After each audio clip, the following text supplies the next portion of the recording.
Hello guys! Hello! This is for Virgo. Welcome Virgo dito sa aking channel, Kapalaran 888. Welcome! Alamin natin Virgo kung anong message, vibration, energy gabay para sa lahat. This is from today, June 29 hanggang July 2023. Okay, so titingnan natin Virgo kung ano yung mensahe na kailangan marinig. So this is for the Mercury retrograde. Okay? Kasi yung Mercury retrograde ay simula ngayon. Tingnan natin, ano ba yung kailangan mong marinig. Okay, there go. As you did in the past. Okay? So, nakikita ko sa'yo na meron ka, Virgo, marami kayo Virgo na marirealize na ginawa nyo sa past nyo. Like, mga past mistakes, past failures, marami kayo na posibleng marirealize na eto, mali yung ginawa ko, ganyan, ganito. So, nakikita ko rin sa'yo dito na pag-iisipan mo kung saan ka ba safe, or pag-iisipan mo kung ano bang makakabuti sa pamilya mo, especially kung parents na kayo.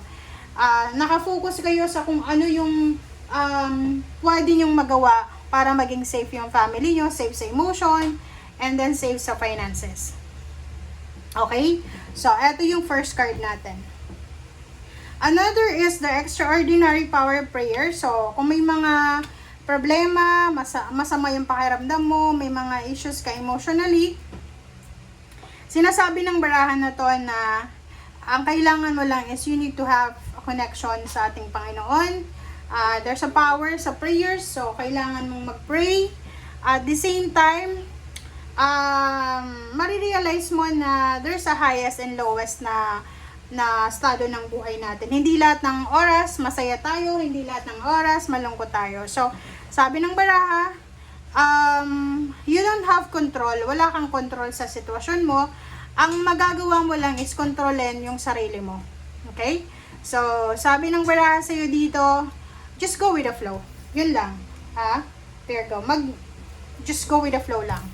Another is, demonstrate, realize, act like a leader. The sun. So, sabi ng baraha sa'yo, huwag kang mag-alala. Kasi, kung ano man yan na pinoproblema mo sa ngayon, Virgo, you have the energy, you have the capability na maayos yan. Okay? Hindi man sa ngayon, but if iso-surrender mo yan sa universe, maayos yan.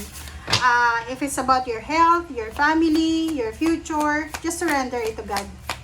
Okay? And wag mong magkakalimutan yung pagpe-pray. Alright. So, Tiger's Eye, self-confidence through God confidence. O, diba? Sabi ko sa'yo eh. Diba? Sinasabi ng baraha sa'yo dito na kailangan mo lang ng self-confidence. Kailangan mo ng magtiwala sa sarili mo, and at the same time magtiwala ka sa Panginoon na lahat ng mga nangyayari sa buhay mo may dahilan. Lahat ng yan, maayos yan. Sa tamang panahon, sa tamang timing, sa will of God. Okay?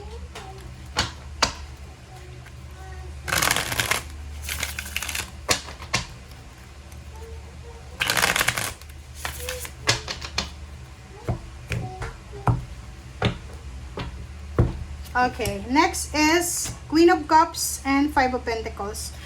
Ang nakikita ko sa'yo dito, yun, nahihirapan ka na, kumbaga, ayusin yung emotional security, yung parang hindi ka secured emotionally.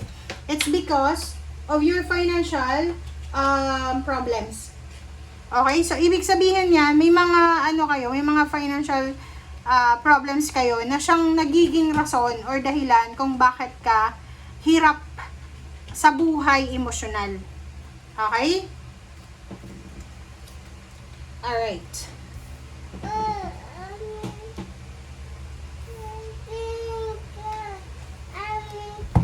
Okay, next is the Tower. And then, Four of Swords. So, nakikita ko sa'yo dito na yun, kung ano man tong pinagdadaanan mo sa ngayon, apektado ka ng Mercury retrograde. Ang emotion mo, emotion tsaka pera to eh.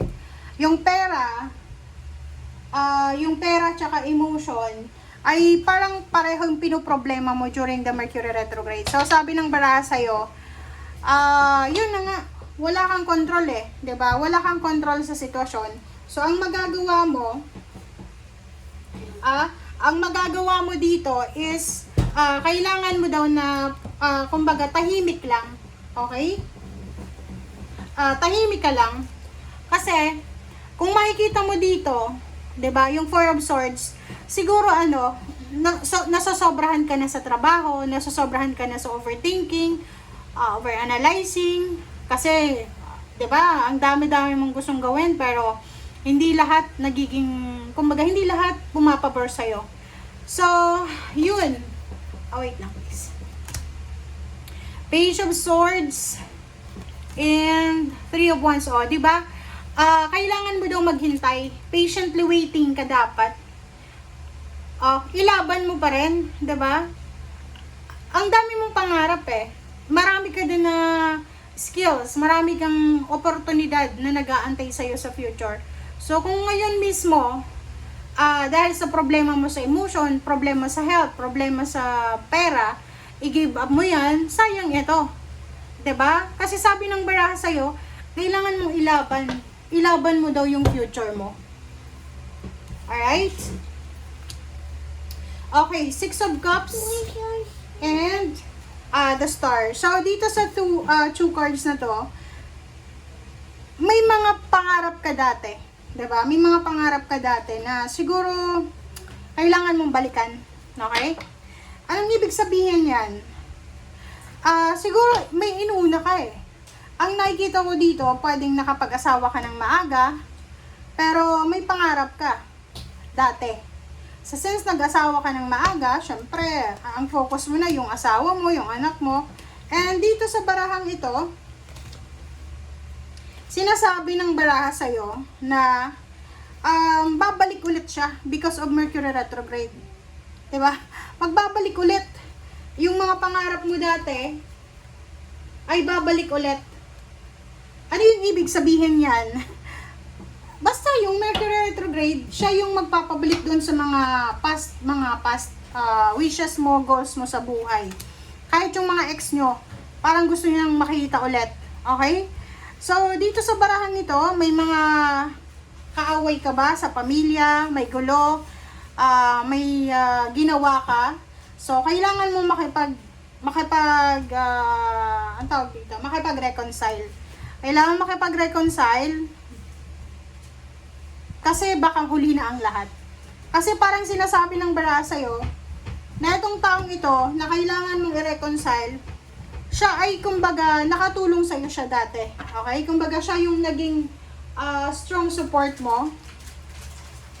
And because of misunderstanding or kung ano man nagulo na yan, siguro nasira yung foundation yung dalawa. So, pwedeng kapatid mo yan, magulang, or best friend.